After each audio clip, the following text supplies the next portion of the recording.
Nalgonda two town ప్రాంతంలో చేపల market నిర్మాణం చేసి బీఎస్ఎన్ఎల్ ఆఫీస్ దగ్గర రోడ్లపై అమ్ముకుంటున్న చేపల విక్రయదారులకు జీవనోపాధి కల్పించాలని సిపిఎం జిల్లా కార్యదర్శి వర్గ సభ్యులు హాషం, సిఐటియు జిల్లా కార్యదర్శి ఎండి సలీం ప్రభుత్వాన్ని డిమాండ్ చేశారు. ఈ మేరకు మున్సిపల్ కార్పొరేషన్ ముందు ధర్నా చేసి కమిషనర్ వంశీకృష్ణకు వినతిపత్రం అందజేశారు.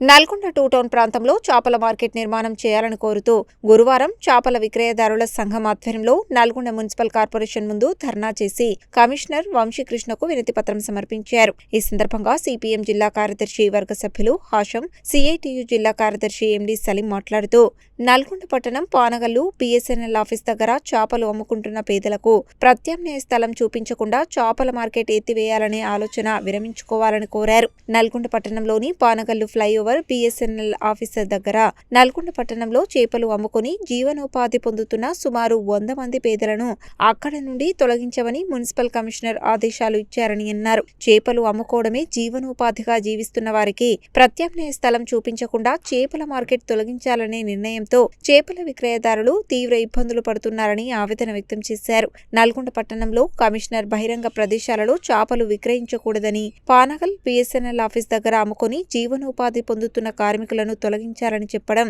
అన్యాయమని అన్నారు. చేపలను అమ్ముకుంటూ జీవనం కొనసాగిస్తున్నారని, వారికి ప్రత్యామ్నాయ స్థలం చూపించకుండా జీవనోపాధి దెబ్బతీయడం సరైనది కాదని, ప్రత్యామ్నాయ స్థలం చూపించడానికి తగిన ఏర్పాట్లు చేసిన తర్వాతనే వారు అక్కడి నుండి ఖాళీ చేస్తారని హెచ్చరించారు. ఈ ధర్నా కార్యక్రమంలో సిపిఎం పట్టణ కార్యదర్శి దండంపల్లి సత్తయ్య, సిఐటియు పట్టణ కన్వీనర్ ఔట రవీందర్, జిల్లా కమిటీ సభ్యులు అద్దంకి నరసింహ, చేపల విక్రయదారుల సంఘం సభ్యులు మంగనపల్లి శంకరయ్య, గుండు అంజయ్య, రాసమల్ల యాదయ్య, గుండు సైదులు, వడ్డె పద్మ, గుండు మంగమ్మ, బొమ్మరుపైన పద్మ, రాసమల్ల మల్లమ్మ, గుండు నాగరాజు తదితరులు పాల్గొన్నారు.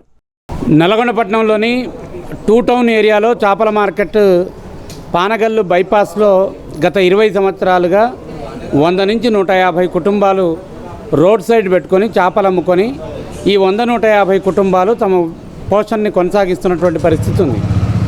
అధికారి మారినప్పుడల్లా అక్కడ ఉండేటటువంటి రోడ్డుకు ఇబ్బంది అవుతుందని చెప్పనేటటువంటి పేరుతో ప్రత్యామ్నాయం చూపించకుండానే ఆ చేపల మార్కెట్ని ఎత్తివేయాలని చెప్పనేటటువంటి విధంగా మా తరాజులు, బాట్లు, ఇతర చేపలు అన్నీ కూడా ఎత్తుకొచ్చేటటువంటి పని జరుగుతూ ఉంది. ఇది సరి అయినటువంటి పద్ధతి కాదు. నిజంగా అధికారులకు, తర్వాత పాలక వర్గానికి, తర్వాత ఇక్కడ ఉండేటటువంటి మంత్రికి వీళ్ళందరికీ చిత్తశుద్ధి ఉంటే టూ టౌన్ ఏరియాలో ఎక్కడో దగ్గర ఓ చేపల మార్కెట్ని ఏర్పాటు చేసి ఈ 100-150 మందికి ప్రత్యామ్నాయ స్థలం కేటాయించి వీళ్ళని పర్మనెంట్గా అక్కడ చూయించి అక్కడ అన్ని వసతులు ఏర్పాటు చేసి ఇక్కడ తొలగించాలి.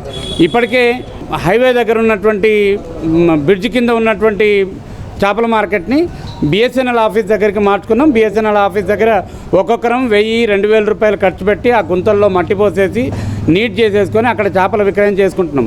ఎట్లాంటి రాకపోకలకు కూడా అంతరాయం లేదు. ఉదయం పూట ఒక 2 గంటలు, సాయంత్రం పూట 2 గంటలు మాత్రమే మా వ్యాపారం నడుస్తుంది. మధ్యాహ్నం అంతా కూడా ఫ్రీగానే ఉండేటటువంటి పరిస్థితి ఉంది. కానీ ప్రత్యామ్నాయం ఏమీ చూపించకుండా ఈ 100-150 కుటుంబాలని అక్కడి నుంచి వెళ్ళిపోమని చెప్పి అనడం అనేటటువంటిది సరి అయినటువంటి పద్ధతి కాదు. వెంటనే అక్కడే ఉంచేటట్టు చూడాలి. బీఎస్ఎన్ఎల్ గోడకే లైన్ కొట్టేసేసి రోడ్డుకు ఎంత స్థలంలో ఉండాలి అని చెప్పనేటటువంటిది చూడాలి. ఇటువైపు శ్మశాన వాటిక వైపు రోడ్డు టైట్ అవుతుంది అని చెప్పని అనుకుంటే ఆ శ్మశాన వాటిక వైపు ఉన్నటువంటి డ్రైనేజ్ మీద రాళ్ళు వేసేసి దాని మీద గ్రావెల్ వేసేసి నీట్ చేసేసేస్తే రోడ్డు వెడల్పు అవుతుంది. వీళ్ళందరికీ వ్యాపారం జరిగినట్టుగా ఉంటుంది. ఎక్కడో దూర ప్రాంతాలకు వెళ్ళి లెప్రసీ కాలనీ దగ్గరనో ఇంకో దగ్గరనో పెట్టుకోమని చెప్పానంటే పండ్ల మార్కెట్ ఏర్పాటు చేసినట్టే ఉంటుంది. ఎవరు కొననటువంటి చోట పచ్చికి సంబంధించినటువంటి సరుకులు ఇవి పెట్టేసేసుకుంటే ఒక రోజులో పాసిపోయేటటువంటి చేపలు తప్ప ఇంకోటి కావు. ఐస్లో పెట్టుకొని అమ్ముకునేంత శక్తి సామర్థ్యాలు మాకు లేవు. ఐస్కి సంబంధించినటువంటి షాపులు తీసుకునేటటువంటి పరిస్థితి మాకు లేదు. కాబట్టి ప్రత్యామ్నాయం చూపించకుండా చేపల మార్కెట్ని తొలగిస్తే మేము ఇక్కడే మున్సిపాలిటీ ముందు ఆందోళన చేస్తాం, ఇక్కడే ఉంటాం. మాకు ప్రత్యామ్నాయం చూపించిన దాకా ఇక్కడి నుంచి కదలమని చెప్పి హెచ్చరించడం అనేటటువంటి జరుగుతోంది.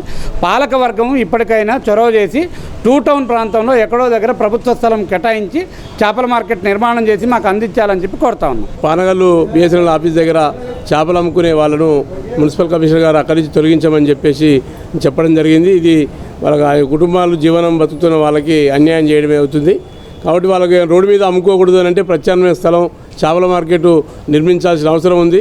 ఆ ప్రత్యామ్నాయ స్థలం అనే పేరుతో పానగల్ చెరువు దగ్గరికి ఊరు బయటికి దూరంగా తీసుకపోతే చేపలు కొనే వాళ్ళు లేక జీవనం ఇబ్బంది అయ్యే పరిస్థితి ఉంటుంది. కాబట్టి టూ టౌన్ పరిధిలో పనగల బైపాస్ ఏరియాలో ఒక చేపల మార్కెట్ ఏర్పాటు చేయాలి. ప్రభుత్వం భూమి కొనుగోలు చేసి అయినా సరే చేపల మార్కెట్ ఏర్పాటు చేసి సుమారు 100 మంది దాకా ఆ కుటుంబాలు జీవనం కొనసాగిస్తూనే వారికి జీవనోపాధిని కల్పించాల్సిన బాధ్యత మున్సిపల్ అధికారుల మీద, మున్సిపల్ పాలకవర్గం మీద ఉందని చెప్పి సిపిఎం పార్టీగా మేము విజ్ఞప్తి చేస్తున్నాం. తక్షణమే ఈ తొలగింపు కార్యక్రమం ఆపాలి. ప్రత్యామ్నాయ స్థలం చూపించిన తర్వాత వాళ్ళకు అక్కడ జీవనోపాధి దొరుకుతుంది అనుకుంటే ఇక్కడి నుంచి తొలగించాలి తప్ప, లేకపోతే మాత్రం మీరు ప్రత్యామ్నాయ స్థలం చూపించకుండా తొలగిస్తా అంటే మాత్రం మేము ఊరుకునేది లేదు. సిపిఎం పార్టీగా వాళ్ళ పక్షాన నిలబడి వాళ్ళ హక్కుల కోసం నిలబడతామని చెప్పి తెలియజేస్తా ఉన్నాం.